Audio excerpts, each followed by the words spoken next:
오늘 요한계시록 강의는 네 번째 교회에 대한 이야기입니다. 두아디라 교회죠. 오늘 본문에 이제 내용적으로 구분을 한다면 오늘 이 시간에 다 담을 수가 없어서 오늘과 다음 시간까지, 다음 주는 특별히 감사 주일이니까 그 다음 시간까지 되겠네요. 다음 시간까지 두 번에 걸쳐서 말씀을 전할 텐데요. 오늘은 18절에서 24절까지를 중심으로 해서 제목이 두아디라여 회개하라, 두아디라여 회개하라 라는 제목으로 말씀의 은혜를 나누도록 하겠습니다. 제가 말씀을 준비하면서 이 두아디라라고는 이 3절을 가지고 초성을 통해서 이제 글을 한번 지어봤습니다. 여러분이 실은 운을 떼어주시면 제가 생각해본 이 두아디라에 대해서 말씀을 드릴 텐데요. 이렇게 하는 이유가 오늘 이 교회가 직관적으로 그런 교회구나 라고 하는 걸 알 수 있기 때문인데요. 여러분 이제 운을 떼어주시죠. 시작해볼까요? 시작. 고맙습니다. 두아디라 교회는 아름다운 믿음을 가진 뒤지게 멋진 교회였으나 나쁜 교훈과 음행으로 빠진 두아디라 교회, 교회여 회개하라. 여러분 오늘 이 두아디라 교회가 믿음이 컸던 교회였으나 음행과 또한 우상숭배에 빠진 교회라고 하는 이 메시지가 오늘 본문에 담겨 있습니다. 자, 이제 먼저 지도와 함께 보실까요? 이 교회가 있던 지역부터 생각해 보죠. 두아디라는 이 버가모에서 남동쪽이죠. 약 64km, 마일로는 한 40마일 정도에 떨어져 있는 도시입니다. 이곳은 군사적 요충지였다고 합니다.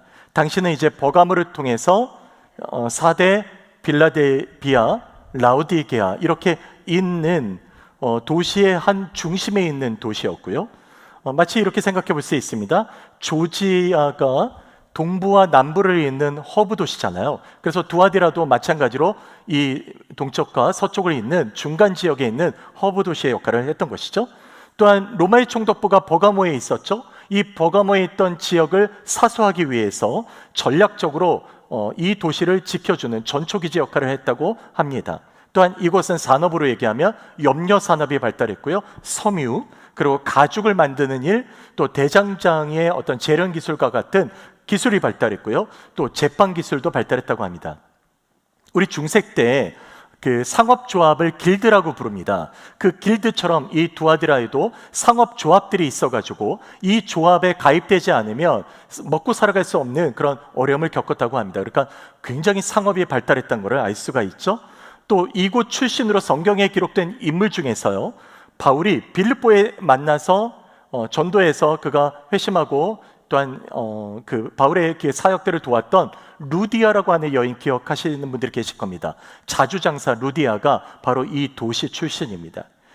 그리고 여기에는 헬라의 신들 중에서 의학과 그리고 또한 태양, 음악을 주관하는 아폴론 신전이 있었고요. 또 어떤 학자들은 이런 얘기도 합니다. 이곳에 시빌이라고 하는 그런 고대 헬라의 여선지자들을 그렇게 불렀는데 이 여선지자가 수천 년을 내려와서 예언을 하면서 그 여신을 섬기는 신전도 있었다고 합니다. 자, 이렇게 말씀드린 이유는 여선지자들이 있었다고 하는 이 얘기가 오늘 본문에서 여자 이세벨이라고 하는 특별히 거짓 선지자가 맞물려 있기 때문입니다. 자, 그런 배경을 갖고 있는 두아디라입니다. 자, 이 도시에 교회가 있었습니다. 그게 두아디라 교회고요. 주님은 이 도시에 이런 말씀으로 자신을 드러내고 계시죠. 자, 18절 보시면요. 그 눈이 불꽃 같고 그 발이 빛난 주석 같은 하나님의 아들이 말씀하신다. 지금 그 말씀을 하고 계시는 겁니다. 여러분, 주님의 눈이 불꽃 같다라고 하는 것은요, 불꽃처럼 우리를 살펴보신다는 말씀입니다. 이 조명을 한번 보게 되면요, 이 조명의 이 빛이 그림자 없이 비추는 것은 없습니다. 자, 다 그림자가 비추죠? 명과 암이 분명히 있습니다. 우리 옛말에 호롱들 밑에 등잔밑이 어둡다라는 말이 있듯이 빛이 있는 곳에 어둠도 있게 되는데, 여기서 눈이 불꽃 같다라고 하는 것은 주님이 보시는 것은 그 어느 곳이든지 감출 수가 없다는 말씀을 하고 계시는 겁니다. 그렇기 때문에 이 교회가 수술대에 올려져 있는 교회라면 그 수술대에서 그들이 얼마나 힘겹게 살았는지, 어떤 아픔이 있었는지를 주님은 다 아신다는 거죠. 다 아시기 때문에 그 문제를 치유하시겠다라고 지금 이 교회를 향해서 말씀하고 있는 것입니다. 자, 그렇다면 먼저 이 두아디라 교회에 대한 주님의 칭찬을 우리가 한번 들어볼 텐데요. 19절입니다. 우리 구절 같이 읽도록 하겠습니다. 내가 내 사업과 사랑과 믿음과 내 나중 행위가 처음 것보다 많도다. 사업과 사랑과 인내와 믿음이 충만한 교회였는데요. 그리고 그 다음에 말씀하신 것이 있습니다. 그것을 안다고 하십니다. 다시 말하면 두아디라 교회는 믿음이 있었고요, 섬김이 있었고요, 인내가 있었고요, 충만한 사랑이 많은 교회였는데 두아디라 교회를 그들이 어떤 교회였는지를 안다라고 얘기하시는 겁니다. 너무 은혜가 되는 거죠. 그런데 이런 칭찬에서 그치지 않고 주님은 한 말씀 더 하셨습니다. 자, 이 구절을 다시 보십시오. 말씀을 보니까 네 나중 행위가 처음보다 많다 적다? 많다고 하십니다. 너의 나중 행위가 처음보다 많다. 여러분, 어떤 열매를 맺을 때 첫 열매보다 끝 물의 열매가 맛있으면 와, 이 과일나무는 너무 맛있는 과일이야, 과일나무야, 이렇게 얘기할 수 있죠. 실은 처음 사랑보다 나중에 더 풍성하다면 놀라운 칭찬입니다. 두아디라 교회는 이런 칭찬을 받았다는 겁니다. 우리가 전에 에베소 교회를 한번 살펴봤는데요. 에베소 교회는 니골라당의 행위를 배격했던 믿음이 큰 교회였는데 이 에베소 교회가 나중에 어떤 책망을 받습니까? 너희가 처음 사랑을 잃어버렸다. 에베소 교회가 가졌던 그 큰 믿음이 나중에는 그 사랑들을 잃어버렸다라고 말씀하신 것과 반대되는 말씀을 지금 하고 계시는 겁니다. 너희의 행위와 믿음이 더 크구나 라고 격려하시고 칭찬하는 놀라운 말씀이죠.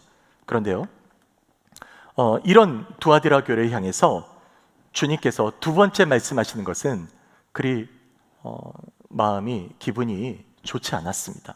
기쁘지가 않았습니다.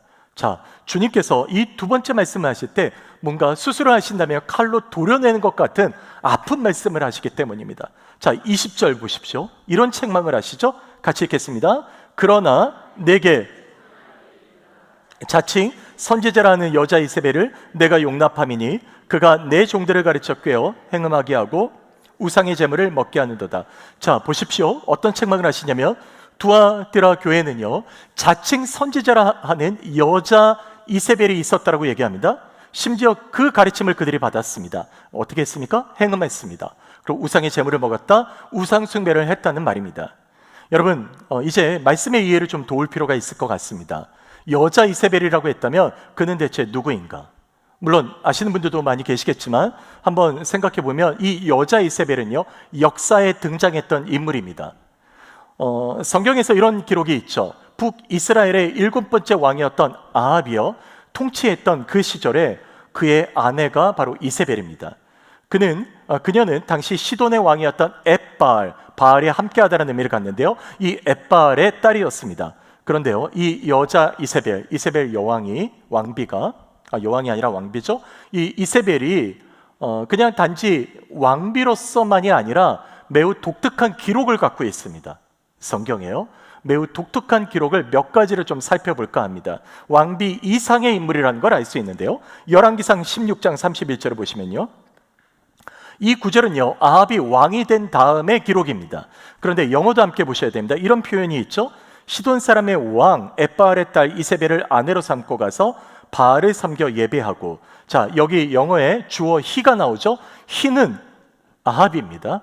아합이 이세벨과 결혼해서 그가 어떻게 했냐면 바알을 섬기고 숭배했다라고 그렇게 되어 있습니다. 자, 이 구절 그대로만 보면 아합이 바알을 숭배하며 이스라엘이 우상 숭배로 빠져들게 한 것은 바로 이세벨이라고 하는 이 여인과 결혼한 다음부터라는 것을 알 수가 있습니다. 다른 영어 성경 NIV에는 이 단어를 비겐이라는 단어를 썼습니다. 그러니까 그가 우상을 숭배하는 걸 시작했다, 이렇게 표현되기도 합니다. 자, 그렇게 우상을 숭배하는 아주 결정적 역할을 한 바로 왕비였다는 걸 알 수 있고요, 이세벨. 자, 또 하나 이세벨에 대한 기록은 갈멜산 사건에서 기록됩니다. 당시 하나님의 진노로 이스라엘 땅에 3년 동안 비가 내리지 않습니다. 그때 선지자 엘리야가 아합을 찾아와서 그에게 하나님의 말씀을 선포하는데요, 열왕기상 18장 19절을 보십시오. 그런즉 사람을 보내 온 이스라엘과 이세벨의 상에서 먹는 바알의 선지자 450명과 아세라의 선지자 400명이라고 기록되어 있습니다. 이 구절 잘 보세요. 여기 누구의 상에서 먹는 선지자들이라고 얘기합니까? 이세벨이죠. 당시 왕은 아합입니다. 아합의 상에서 먹는다라고 얘기하지 않고 이세벨의 상에서 거짓 선지자들, 그러니까 그들 바알과 아세라 선지자들이 그 이세벨의 상에서 먹었다라고 하는 것은 다른 말이 아니죠. 그 이방 선지자들에게 영향력을 끼쳤던 것은 바로 이세벨이다라는 것을 알 수가 있는 겁니다. 자, 그러니까 이 이세벨이라는 여인이 얼마나 큰 영향력을 갖고 있었는지를, 특히 우상을 숭배하고 또한 행음하게 하는 데 있어서 어떤 영향력을 갖고 있는지를 알 수가 있는 거죠. 하나 더 보겠습니다. 또 이세벨의 이름을 볼 수 있는 성경의 사건은요, 아합이 죽은 다음에 그의 아들 요람이 왕이 됐을 때였는데요, 북이스라엘은 여전히 우상을 숭배하고 타락하게 됩니다. 그때 하나님께서는 이 백성들에게 진노하셨죠. 그래서 예후라고 하는 사람을 불러내서 예후가 이 땅을 다스리게 합니다. 그때 이 요람을 향해서 요람을 죽이러 가는 길에 이 예후가 말한 겁니다. 자, 열왕기하 9장 22절을 보십시오. 한번 이 구절을 같이 읽어볼까요? 내 어머니 술수가 이렇게 많으니 어찌 평안이 있으랴 하더라. 자, 여기 누구의 음행과 술수가 많다고 하죠? 이세벨입니다. 어머니 이세벨. 이때가요, 요람이 왕이 된 지 12년 차 때입니다. 그러니까 요람이 왕이 된 다음에 오랜 시간 동안 이세벨의 영향력 안에 있어서 음행하고 술수를 부리는 사람으로서 존재하고 있다는 겁니다. 그러니까 이 악한 영향력이 굉장했던 걸 알 수 있죠. 자, 이제 우리 본문으로 돌아와 봅시다. 이런 이세벨과 같은 여자 이세벨, 그 이세벨을 얘기합니다. 이세벨과 같은 거짓 선지자들이 두아드라 교회에 있었다, 침투했다는 거죠. 그들은 교회 성도들을 미혹시켰고 음행하게 했고 우상을 숭배하게 했다. 자, 이 말씀 우리가 충분히 이해가 되는 말씀입니다. 여러분, 그 당시 2000년 전으로 돌아가서 이 말씀을 들었던 두아드라 교회는 이 사건을 너무 잘 알고 있었기 때문에 우리가 지금 말씀을 통해서 이해하는 것보다 더 직관적으로, 체험적으로 그들은 충분히 느낄 수 있었을 겁니다. 그리고 그들의 삶에 강력하게 박혀왔겠죠. 여러분, 이미 말씀드렸지만 이 두아드라 교회는 사랑과 인내와 섬김과 믿음이 큰 교회였습니다. 이런 교회가요, 이런 교회가 아이러니하게 동시에 음행과 우상숭배에 빠졌다는 것은 주님께서 불꽃 같은 눈동자로 지켜보시는 그 모습 때문에 그렇습니다. 주님은 결코 그들을 간과하지 않으셨습니다. 그렇다면 이런 이세벨과 같은 거짓 선지자들이 두아디라 교회 성도들을 흔들었던 그 전략은 무엇일까요?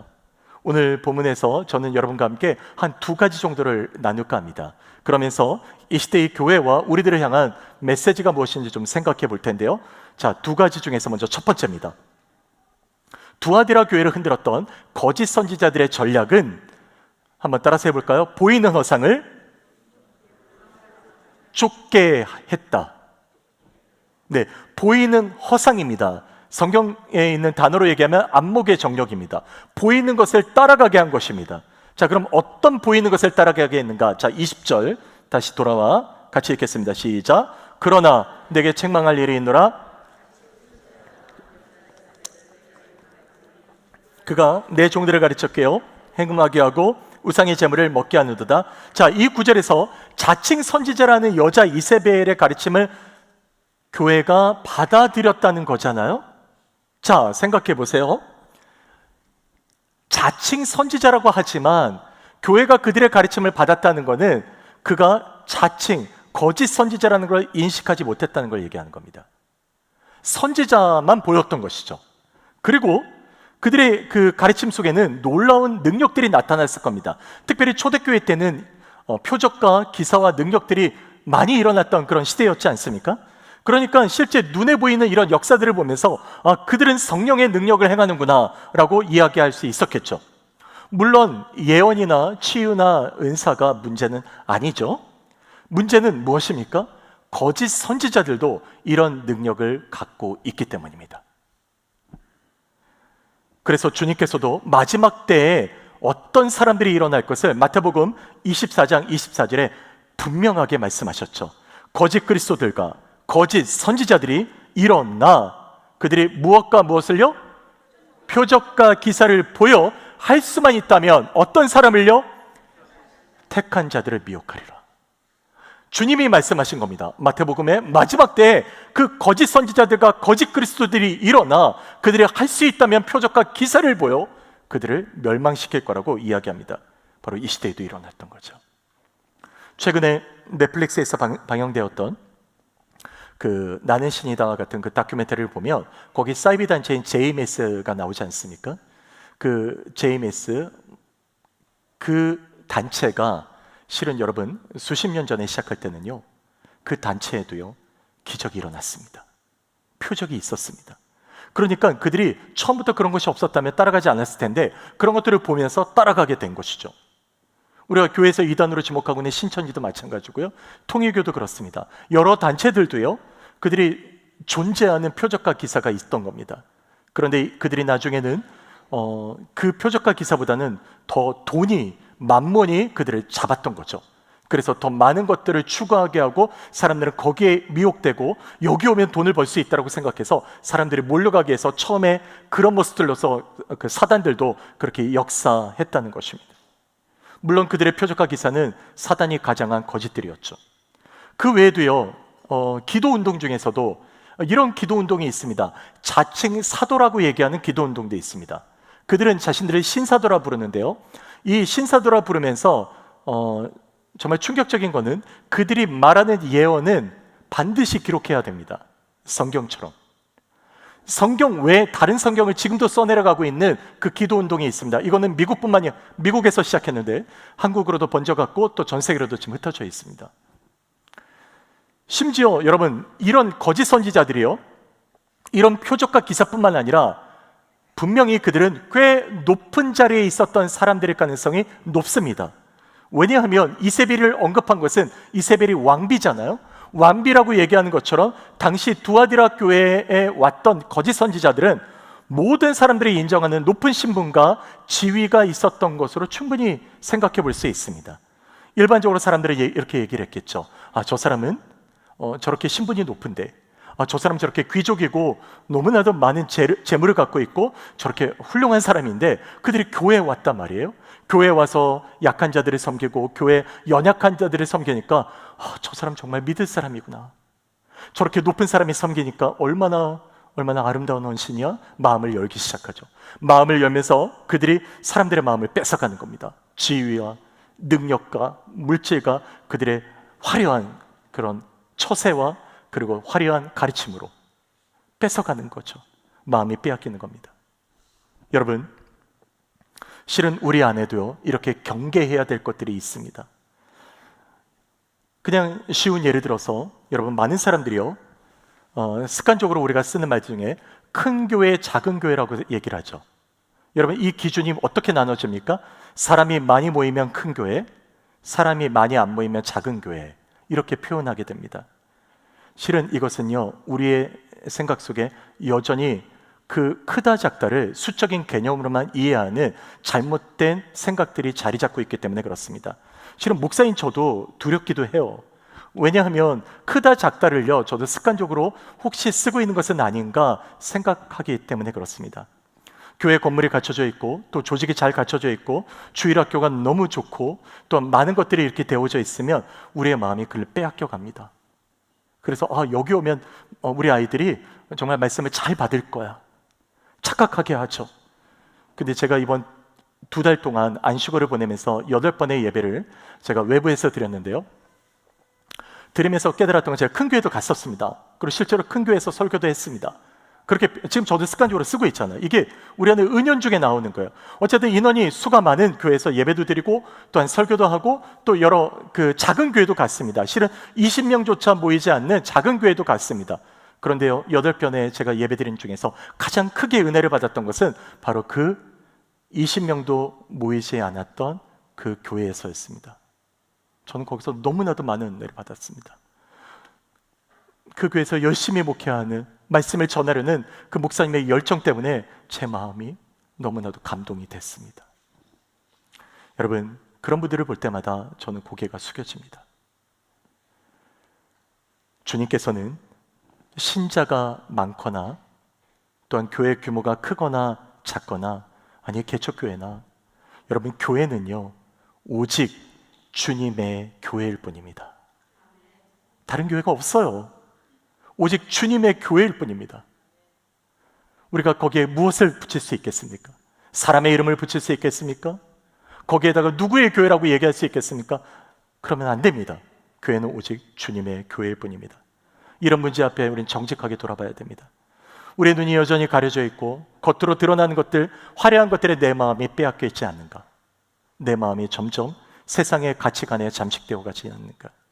여러분, 그렇다면 과감하게 이 문제에 칼을 들이대길 원하시는 주님을 잊지 마십시오. 그리고 주님께 나아가는 저와 여러분 되시기를 주의 이름으로 축복합니다.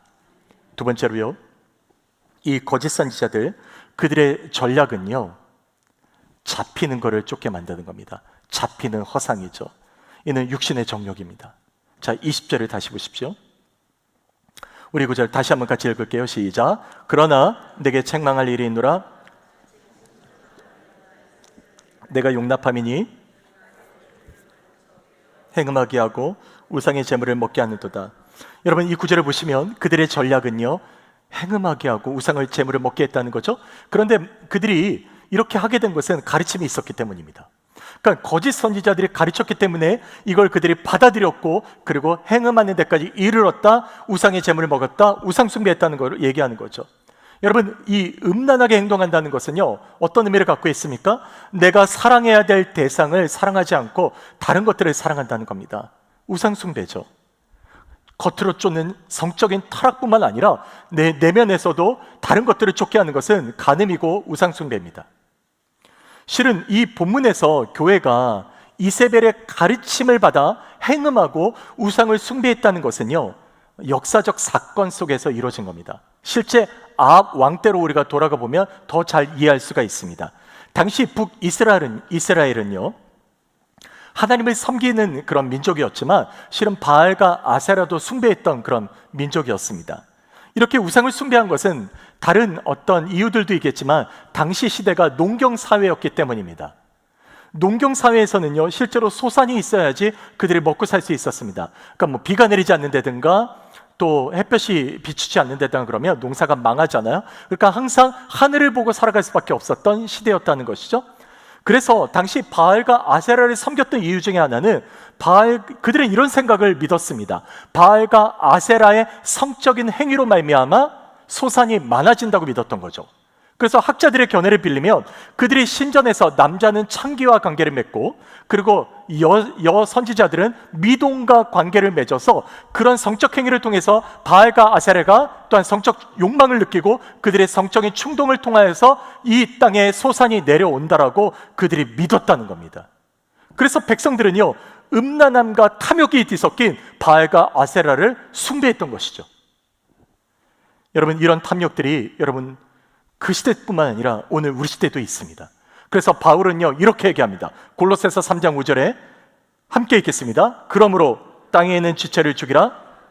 음란과 부정과 사욕과 악한 정욕과 탐심이니. 그렇습니다. 탐심은 우상 숭배다. 탐심은요 하나님이 공급하시는 것에 만족하지 않는 겁니다. 하나님이 주시는 은혜가 아니라 내가 뭔가를 추구하려고 하는 욕망이 생길 때 거기에 따르게 되는 것이죠. 궁극적으로 하나님보다 더 사랑하는 것들을 말합니다. 이스라엘 백성들이 광야 때 만나를 하나님이 주셨을 때 만나에 그들은 만족하지 않았습니다. 다른 것들의 욕심을 부렸죠. 그리고 다른 것들의 욕망을 쫓아간 겁니다. 여기에 방금 읽은 구절대로요 음란과 부정과 사욕과 악한 정욕이 뒤섞여서 사랑해야 될 하나님을 사랑하는 것이 아니라 다른 것들을 쫓아간다면 그건 우상 숭배요 탐욕과 그리고 욕망과 그런 행음하는 것입니다. 그래서 두아디라 거짓 선지자들은 아마도 이렇게 가르쳤을 겁니다. 집사님, 그 정도는 괜찮아. 한번 생각해봐. 제사를 드린 고기 아니면 시장에 나온 고기를 먹을 수가 없어. 당신은 제사를 드린 고기가 시장에 나왔거든요. 그러니까 이 고기 안 먹으면 당신은 어떻게 살아? 그렇게 작게 시작했겠죠. 작은 유혹들로 그들이 점점 커져갔을 겁니다. 수위를 높여간 것이겠죠. 또 매우 신앙적인 말로 이렇게도 가르쳤을 겁니다. 집사님, 우상의 제물은 단지 음식일 뿐이야. 그러니까 먹어도 돼. 음식은 죄가 없잖아. 이런 식으로 아마 그들은 가르쳤을 겁니다. 여러분, 물론 먹고 마시고 그리고 또한 그런 것들은 자체가 죄는 아닙니다. 이거는 우리에게 필요한 것들입니다. 의식주 굉장히 필요하죠. 그러나 이게 왜 죄가 되냐면 이 필요한 것 이상으로 집착할 때, 내게 주어진 것 그 이상으로 내가 탐닉할 때 죄가 된다는 겁니다. 그래서 그것이 때로는 물건이 될 수도 있고요, 때로는 사람이 되기도 하고요, 돈이 되기도 하고요, 명예가 되기도 하고요. 그 어떤 것도 하나님보다 더 사랑하는 것들은 우상을 숭배하는 우상 숭배가 되는 겁니다. 제가 좀 더 진지하게 말씀드려 볼까요? 여러분, 그렇다고 상처받지 마십시오. 실제 예배드리는 이 시간에도요, 우상 숭배가 일어날 수 있습니다. 어떻게 일어날까요? 주님을 예배하면서 마음 한켠에는 집에 두고 온 일들로, 내가 해야 할 일들로 마음이 가득 차 있다면 그건 주님을 예배하는 것이 아닙니다. 이 예배 후에 여러분 혹시 어떤 약속이나 그리고 어떤 다른 것들을 해야 되는 것들로 내 마음이 가득 차 있으면 정직하게 말씀드립니다. 이는 주님을 사랑해야 될 이 시간에 다른 것들에 내 마음이 빼앗겨버린 우상 숭배입니다. 여러분, 이런 말 드린 적 있잖아요. 어느 교회에서 장로님이 이제 대표 기도를 하시는데, 대표 기도를 하신 다음에 이제 우리가 기도할 때 예수님의 이름으로 기도합니다 그러잖아요. 근데 이분이 이렇게 하신 겁니다. 예수님의 이름으로 기도합니다. 아다리 모르세요? 예, 바둑 둘 때 그 자기가 이렇게 딱 잡으려고 그럴 때 아다리 그러잖아요. 예수님의 이름으로 기도합니다. 아멘 그래야 되는데 아다리라고 했다고요. 이 장로님의 마음에는 뭐가 생각이 난 거예요? 기도하면서 바둑이 생각난 거예요. 기도하면서 온갖 잡념을 생각했겠죠. 여러분, 우리의 마음이 주님을 향하기보다 다른 것에 빠져 있을 때가 있습니다. 여러분, 이 시대는요, 여전히 음행과 우상숭배로 뒤덮인 수많은 문제들로 쌓여 있습니다. 매체, 음악, 영화, 드라마, 모든 매체들이 우리에게 몰려올 때가 있죠. 여러분, 믿는 성도들을요, 넘어뜨리려고 합니다. 그래서 때로는 넘어지고 쓰러질 때도 있을 수 있습니다.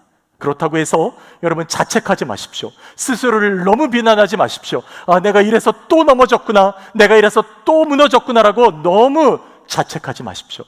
주님은 그런 인생이라 할지라도 주님 앞으로 오기를 원하십니다. 그래서 때로는 이런 음행과 우상숭배를 떠나서 주님의 말씀을 붙들기로 결단할 때 주님께서 우리에게 그 은혜를 더하여 주실 것을 믿습니다. 그래서 주님께서는 한 주인인 하나님만 섬기라고 마태복음 6장 24절에서 이렇게 말씀하셨죠. 같이 읽겠습니다. 한 사람이 혹 이를 미워하고 저를 사랑하거나 혹 이를 중히 여기고 저를 경히 여김이라 너희가 하나님과 재물을 겸하여 섬기지 못하느니라. 네, 그렇습니다. 왜 하나님과 재물을 비교하셨을까요? 여러분, 재물은요, 물질이 될 수도 있고요, 재물은요, 내가 소유하는 명예가 될 수도 있고요, 거짓 선지자들이 그렇게 유혹했다는 겁니다. 내가 너에게 명예를 줄게, 내가 너에게 물질을 줄게, 내가 너에게 많은 것들을 주겠다라고 잡히는 것들을 쫓게 하는 겁니다. 그 잡히는 것들에 내가 따라가면 결국은 하나님이 아닌 다른 사랑하는 것들에 내 마음이 빼앗겨 버린다는 것이죠. 여러분, 그렇기 때문에 주님께서는 우리 인생의 문제를 수술하기를 원하시는 겁니다. 여전히 우리가 안목의 정력이나 육신의 자랑에 내 마음이 빠져 있다면 오늘 주님의 말씀을 들으십시오. 그래서 21절에 돌아와 주님은 교회를 향해, 우리를 향해 이렇게 강력하게 얘기하십니다. 같이 읽겠습니다. 시작. 또 내가 주었으되 자기의 맹을 회개하고자 아니하도다. 여러분, 여기에 아십니까? 주님의 놀라운 은혜가 있습니다. 저는 이 말씀의 구절을 읽으면서 너무나도 큰 은혜가 다가왔습니다. 왜냐하면 다시 보십시오. 여기 내가 그에게 회개할 기회를 주었다. 여러분, 여기서 그는요, 거짓 선지자들을 얘기합니다. 주님은요, 그들이 악하고 그들이 음행을 하고 우상 숭배를 하는 사람이라 할지라도, 이세벨과 같은 거짓 선지자라 할지라도 주님은 어떤 마음을 얘기하시는 겁니까? 그들에게 회개할 기회를 주겠다. 돌아오라 말이죠. 돌아오라 말이죠. 주님은 어떤 인생이라도, 우리가 어떤 죄 가운데 있다 할지라도 주님은 돌아오기를 원하십니다. 믿으십니까? 우리의 어떤 인생이라도요, 주님과 한 인생이라도 멀어지는 것을 원치 않으십니다. 주님 한 생명이라도 주님 앞에 돌아오기를 원하셔 주님은 십자가에서 죽으시고 우리를 구원하신 것이죠. 제가 자주 말씀드리잖아요. 나 한 사람일지라도, 우리가 모든 인류가 아닐지라도 나 한 사람만을 위해서라도 주님은 십자가에서 죽으셨다고요. 바로 우리 한 사람을 위해서요. 우리가 그런 인생으로 돌아오길 원하십니다. 여러분, 아버지를 배반하고 떠났던 둘째 아들이 있습니다. 그 둘째 아들이 허랑방탕하게 모든 재산을, 아버지로부터 받은 모든 유산을 다 방탕하게 쓰고 그가 아버지께로 돌아오기로 결정합니다. 내가 내 아버지 집에 있는 종들보다 못하니 내가 아버지 집에 가서 종이 될지라도 내가 돌아가리라 결단하고 돌아옵니다. 그때 여러분, 성경을 어떻게 기록되어 있습니까? 아버지가, 아들이 저 멀리 오는데 아버지가 마을의 입구에서 그 아들을 보고 있는 겁니다. 그리고 달려갑니다. 그리고 그 아들을 안아줍니다. 만일 누군가 아들을 향해 돌을 던지면 내가 맞으리라. 누군가 아들을 향해서 비난하면 내가 그 비난을 맞으리라. 이게 아버지의 마음인 거죠. 아버지는 오늘 우리 한 사람이라도, 돌아오는 한 인생이라도 주님 앞에 돌아올 때 그 아들을 안아주기를 원하시고 그 아들이 돌아오기를 원하신다는 겁니다. 여러분 중에 주님을 멀리 떠난 마음이 있으십니까? 그러면 돌아오십시오. 돌아온다면 주님은 외면하지 않으십니다. 그리고 돌아오기를 원하십니다. 여러분, 기억하시기 바랍니다. 한 가지 더 기억할 것은 문제가 있습니다. 이렇게 회개할 기회를 주셨다는 건데 회개할 기회를 주셨는데도 회개하지 않기 때문입니다. 여러분 보십시오. 22절, 23절 같이 읽겠습니다. 볼지어다 내가 그를 침상에 던질 터이요 또 그와 더불어 큰 환난 가운데 던지고 또 내가 사망으로 그의 자녀를 죽이리니 마음을 살피는 자인 줄 알지라. 내가 너희 각 사람의 행위대로 갚아주리라. 여러분, 여기 구절을 종합하면 회개하지 않는다면, 기회를 주셨는데 회개하지 않는다면 환난과 사망에 던지리라. 여기 회개할 기회를 잃어버린 자들은요, 영원히 돌이킬 수 없는 환난과 사망의 그 속으로 들어간다라고 말씀하십니다. 마지막 때에 일어날 일들이죠. 여러분, 이것은요 회개하지 않는 자의 책임이 될 겁니다. 실은 이 구절은요 영혼의 무게처럼 제 마음에도 깊이 다가왔습니다. 주님은 분명 우리 인생이 육신의 정욕과 안목의 정욕을 쫓아 살아가는 것이 아니라 여전히 회개하라고 하시는데, 진실로 나는 주님께로 회개하며 돌이키고 있는가? 여러분, 주저하지 마십시오. 회개하라고 하시는 이 말씀을 붙드시게 되길 바랍니다. 어떤 암 환자가 수술만 하면 살 수 있다고 하는데 그 믿지 못해서 수술 때 자신을 드리지 않는다면 여러분, 어떻게 수술해서 살릴 수 있겠습니까? 오늘 주님께서 회개하라고 하시는데 내가 그 말씀 앞에 내가 두려워 가지 못한다면 어떻게 주님께서 우리의 영혼을 수술하실 수 있겠습니까? 돌아가야 합니다. 주님 앞으로 돌아가야지만 주님이 우리의 영혼을 만지시는 것을 만날 수 있습니다. 그렇다면 어떻게 회개하는 자리로 돌아갈 수 있을까요? 여러분, 돌이키기 위해서, 우리가 주님께 회개하는 자리로 돌아가기 위해서 여러분 기억하십시오. 우리가 어떤 때에도 어떤 상황에도 돌아가는 영혼에게 주님은 우리의 영혼을 받아주신다는 걸 믿으시기 바랍니다. 우리의 모든 인생의 영혼을 받으신다는 거죠. 수고하고 무거운 짐진 자들아 돌아오라, 내가 너희를 쉬게 한다고 말씀하지 않습니까? 회개할 때 주님께서 용서하신다는 사실을 믿고, 그리고 이 회개의 믿음, 두 번째, 이 믿음이 지속될 수 있도록 결단해야 됩니다. 그래서 바울은 디도서 2장 14절에서 이렇게 말씀하셨습니다. 주님과 함께 성도의 결단에 대해서 같이 읽겠습니다. 그가 우리를 대신하여 자신을 주심은 모든 불법에서 우리를 속량하시고 선한 일을 열심히 하는 자기 백성이 되게 하려 하심이라. 네, 그렇습니다. 모든 불법 속량하셨다고 하시죠. 그 불법에서 우리를 속량하신 것은 여러분, 돌이키는 하나님 그 회개 가운데로 나아가며 그리고 그 믿음 가운데로 나아가는 인생들을 향하신 말씀입니다. 그런 인생이 있다면 속량하겠다, 돌이켜 그들이 돌아오게 때 내가 받아주겠다라고 하시는 겁니다. 그리고 하나 더 기억하십시오. 어떤 인생으로 살아야 됩니까? 선한 일을 열심히 하는 하나님의 백성으로 살라고 하십니다. 여러분, 여기서 선한 일을 열심히 한다는 것은 먼저 선하신 주님을 받아들이고 우리가 있는 직장으로 향하여 나아갈 때, 여러분이 있는 일터로 향하여 나아갈 때, 여러분이 있는 관계, 여러분이 닫혀져 있고 막혀 있는 그 어떤 관계로 향하여 나아간다 할지라도 바로 거기서 하나님의 용서와 하나님의 사랑과 하나님의 선한 역사가 일어나게 해달라고 기도하며 결단하는 성도가 되라고 하십니다. 사랑하는 여러분, 오늘 우리 시대는 음행과 우상숭배와 거짓과 많은 악한 것들이 난무하는 시대입니다. 여러분, 이 시대를 살아갈 때 여러분, 이 시대에 주저앉지 마십시오. 주님은 이런 세대 가운데도 한 생명이라도 주님 앞으로 돌아오기를 원하십니다. 그리고 주님의 그 영혼을 만지기를 원하십니다. 기억하십시오. 주님은 결코 외면하지 않으십니다. 여러분이 주님 앞으로 돌아오면 여러분에게 그 선한 친백성으로서 하나님의 일을 열심히 하는 하나님의 백성으로서 만들어 가실 겁니다. 여러분, 이 시간에 회개하라는 주님의 음성을 듣고 우리 한번 다 같이 눈을 감아 볼까요? 여전히 지금은 회개할 기회가 있고 여전히 지금은 주님의 용서 가운데 나아갈 기회가 있습니다.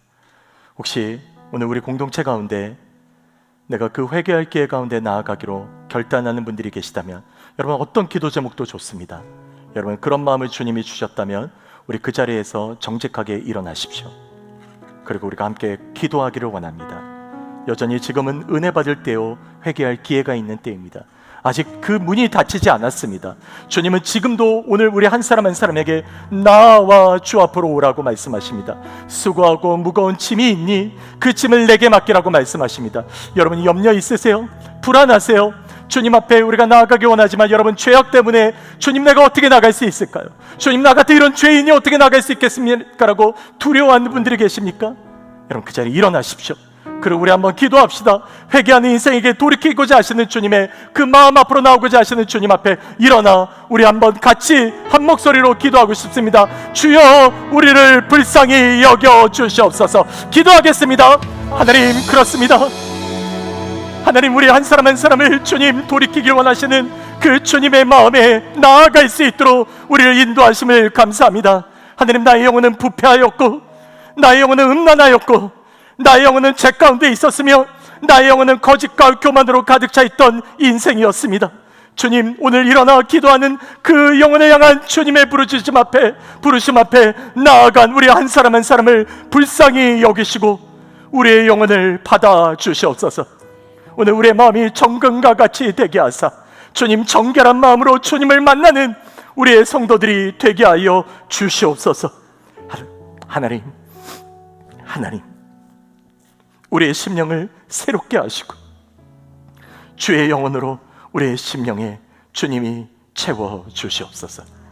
이 모든 것에 함께 하심을 감사하며 우리 주 예수님의 이름으로 기도드립니다.